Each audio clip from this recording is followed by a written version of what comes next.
श्राप हिंदू मान्यताओं के अनुसार यह वह शक्ति है जिससे वर्षों से साधक के द्वारा कमाई गई आध्यात्मिक शक्ति के द्वारा औरों या किसी व्यक्ति विशेष क्रोध के अधीन होकर उसके अहित के लिए प्रयुक्त शब्द शक्ति है।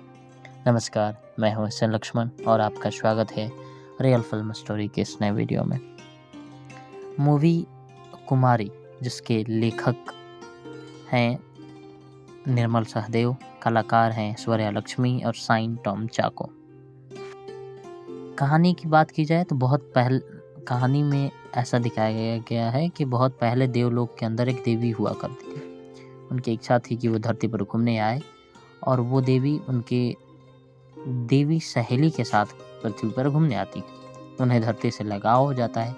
देवी सहेली फिर वापस देवलोक चली जाती है और जो देवी हैं वो यहाँ पर रह जाती है। कुछ वक्त बाद उनकी मुलाकात एक व्यक्ति से होती है जिनसे उन्हें प्रेम हो जाता है। उन दोनों के ढेर सारे बच्चे भी होते हैं। अब ये बच्चे ना ही मनुष्य थे और ना ही भगवान थे। काफ़ी डरावने जैसे दिखते थे और उनका स्वभाव भी वैसा ही था। वो बच्चे ज़्यादा हिंसक और राक्षसी थे, तो उन्होंने धरती पर सब जगह ज़्यादा उत्पात मचा दिया और चीज़ें नष्ट करने लगे। ये बात देवी को रास नहीं आई और उन्होंने उनको शाप दिया कि तुम पाताल लोक में चले जाओ और वहीं पे खो जाओ।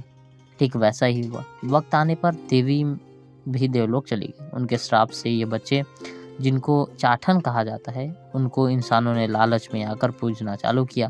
देवी के शाप के अनुसार उनकी कभी भी पूजा नहीं होनी चाहिए थी। अब कहानी आगे जाती है। इलीमाला जंगल के पास एक गाँव है। वहाँ का जमींदार राजा जैसा था, वो गुस्से वाला लालची था और छुआछूत को मानता था। गाँव के पास वाली जंगल में गुफा में चाठन रहा करते थे। जमींदार के गलत हरकतों से चाठन गांव वालों और जमींदार को शाप दे देते हैं। तो जमींदार जो बच्चे पाताल लोक गए थे उनकी पूजा शुरू कर देते हैं और उनसे फल प्राप्त करने हेतु सफल भी हो जाते हैं। अब जो पाताल लोक के डेमी गॉड हैं वो उस गांव की रक्षा करते हैं। अब कहानी 12 पीढ़ी आगे जाती है और उस गांव में कुमारी शादी करके उसी जमींदार के घर दुल्हन बनकर आती है और देवी माँ ने जो बात कही थी उसको कैसे अमल करती है वो आप फिल्म में देख सकते हो। मैं इस फिल्म को लेकर कई स्तरों पर उलझन में हूँ। एक और दृश्य और संगीत मिलकर पूरी फिल्म में एक शानदार माहौल बनाते हैं जिससे डरावनी कल्पना का एहसास लगभग सही हो जाता है। दूसरी ओर संवाद, मंचीय नाटक जैसी शैली के साथ भयानक है और अभिनेताओं का निर्देशन इसे और भी बदतर बनाता प्रतीत होता है। ऐसा तभी होता है जब अभिनेता संवाद से परे कुछ बोलते हैं। कुछ चीज़ें जो वे इस फिल्म के बाहर पहले से ही सहज हैं। अभिनय बहुत अच्छा काम करता है।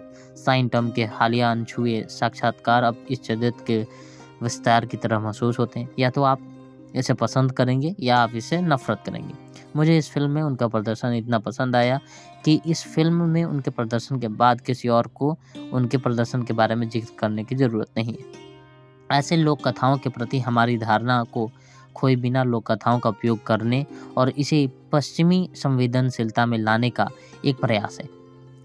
वह पहलू स्पष्ट रूप से तुम्बाड से प्रेरित है, लेकिन यह वास्तव में मूल विचार और उपयोग किए गए कुछ पुरानी डिजाइनों से परे अनुवाद नहीं करता है। इस प्रयास के कारण फिल्म में बहुत सी ऐसी चीज़ें हैं जिनका कोई खास मतलब नहीं है, लेकिन फिल्म वास्तव में हमें इतनी गहराई से सोचना भी नहीं चाहती है।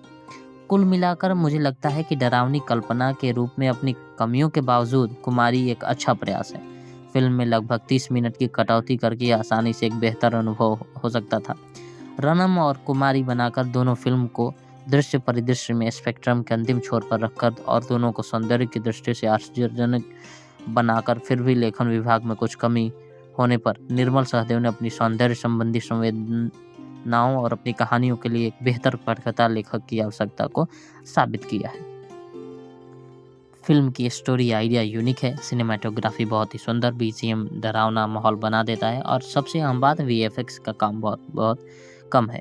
फिल्म बहुत नेचुरली लगती है। टेक्निकली फिल्म परफेक्ट थी। कुमारी के किरदार में ऐश्वर्या लक्ष्मी ठीक ठाक लगी हैं। साइन टॉम चाको हर बार की तरह इस किरदार में भी साइन करते हैं। फिल्म देखिए और कमेंट में लिखिए। मिलते हैं अगले वीडियो में, तब तक के लिए धन्यवाद।